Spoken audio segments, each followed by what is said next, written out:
এই chicken snake অবরুদ্ধ করতে ভারতের সময় লাগবে 5 মিনিট, কারণ এই ফেনী থেকে 20 কিলোমিটারের মধ্যে ভারতের সীমানা।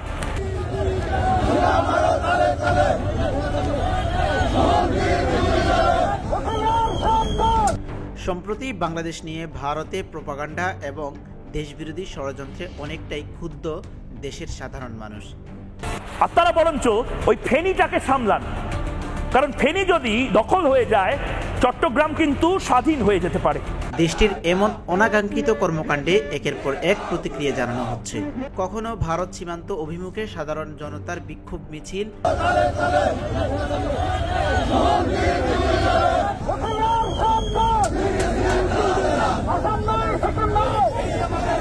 রাজনীতিতে, কখনো আবার রাজধানীতে একের পর এক সভা সমাবেশ।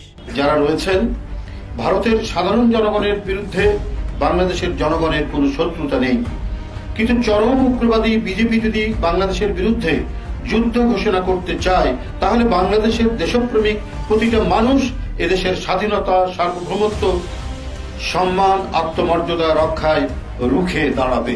মূলত আওয়ামী সরকারের পতনের পর ভারতের গাত্রদাহ বেড়ে যায়। 5 আগস্টের পর থেকেই দেশটির বিভিন্ন গণমাধ্যম প্রতিনিয়তই একের পর এক মিথ্যা সংবাদ ছড়াচ্ছে, যা আন্তর্জাতিক গণমাধ্যমের আইন পরিপন্থী। তবুও কে শোনে কার কথা? প্রোপাগান্ডা আর মিথ্যে সংবাদ প্রচারই ভারতের দৈনন্দিন আহারে পরিণত হয়েছে। কারণ ফেনী যদি দখল হয়ে যায় চট্টগ্রাম কিন্তু স্বাধীন হয়ে যেতে পারে। তবে প্রতিবেশী দেশের সঙ্গে আগের মতো নতজানু মনোভাব নেই বর্তমান সরকারের।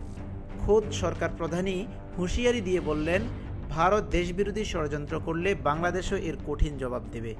একই সঙ্গে সবাইকে ঐক্যবদ্ধ থাকার আহ্বান জানান প্রধান উপদেষ্টা। পুরো এটার জন্য আমি দায় চাপাবো ইন্ডিয়ান মিডিয়াকে। এই মিডিয়া উইদাউট চেকিং দেয়ার নিউজ, তারা এই ধরনের মিথ্যা তথ্য ছড়াচ্ছেন এবং এর ফলে এই ইন্ডিয়ান জনগণ বা একটা অংশ তারা এটাকে ভায়োলেন্সকে ইনসাইট করছেন। মিটিংয়ের উদ্দেশ্য হচ্ছে যে ন্যাশনাল ইউনিটি, উনি ন্যাশনাল ইউনিটির ডাক দিবেন সবাইকে। এদিকে দেশের চলমান পরিস্থিতি নিয়ে একের পর এক বিভিন্ন রাজনৈতিক নেতাদের সঙ্গে বৈঠক করছেন অন্তর্বর্তী সরকারের প্রধান উপদেষ্টা। বুধবার রাজধানীর ফরেন সার্ভিস একাডেমিতে সব রাজনৈতিক দলগুলোর সঙ্গে জরুরি বৈঠকে বসেন ডক্টর মোহাম্মদ ইউনূস। কাজে আমরা সেই শক্তিমান জাতি, আমরা লড়াই করব। আমরা শুধু হাস্যকর যে প্রচেষ্টাগুলো হচ্ছে সেগুলো তুলে ধরার জন্য আপনাদেরকে আহ্বান জানিয়েছে। আপনাদের মনে কোনো প্রশ্ন ছিল কিনা, আপনারা সুন্দরভাবে সেগুলো তুলে ধরেছেন। দেশ নিয়ে গভীর ষড়যন্ত্র চলছে উল্লেখ করে বৈঠকে ডক্টর ইউনূস বলেন, দেশে অস্থিতিশীল পরিস্থিতি সৃষ্টি করে স্বাধীনতাকে পদদলিত করতে চায় একটি চক্র। এই ষড়যন্ত্র দেশের গণ্ডি পেরিয়ে বিদেশেও চলে গেছে বলে মন্তব্য করেন ডক্টর ইউনূস। এ সময় সব রাজনৈতিক দলগুলোকে এক হয়ে কাজ করার আহ্বান জানান সরকার প্রধান। এই 5 আগস্টের পর থেকে একত্র হয়ে চলেছেন, সেই একতা এখনো ঐক্য, সেই মজবুত ঐক্য রয়ে গেছে এবং থাকবে।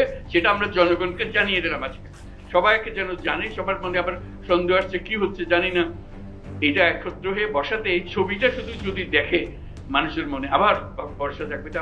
আমরা তো করে যাইনি, আমরা তো এই জাতি এই মজবুত অবস্থাতে আমরা এখনো আছি। সেই মজবুত অবস্থাতে আমরা আছি এবং থাকবো। কেউ আমাদের ঐক্য ছিনিয়ে নিতে পারবে না, কেউ আমাদের স্বাধীনতার থেকে আমাদেরকে বঞ্চিত করতে পারবে না। তিনি বলেন, সবাই একত্র সমবেত শক্তি তৈরি করতে হবে, তাহলে কোনো অপশক্তি আমাদের দেশের কোনো ক্ষতি করতে পারবে না। মহিউদ্দিন ভূঁইয়া, অনুসন্ধান নিউজ।